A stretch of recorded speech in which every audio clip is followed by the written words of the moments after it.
xăm vật đời đây cái ót đâm của bạn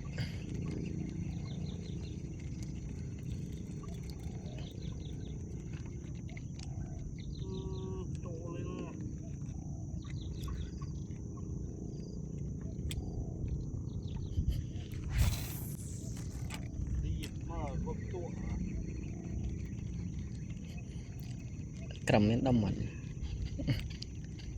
cầm ơi cầm cầm lên đâm lư đâm cầm mình biết đom mặt biết đom sẽ cua ở đầm miên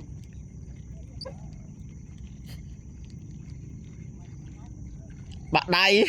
cho mùi đây bên đã bạn đây bạn tay ở đây này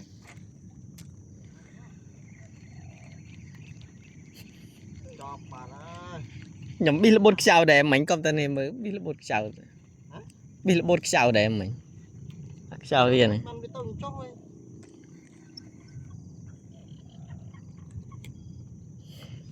bẻ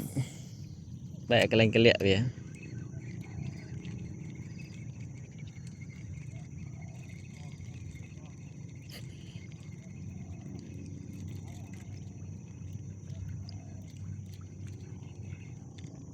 mời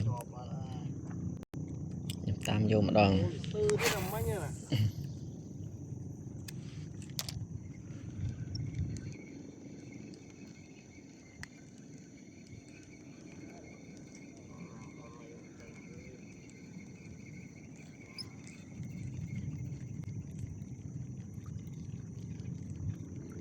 ta tôi vô đóng chắc bán đi mày mát đôi tại đây các bạn đây đôi đã trâu kia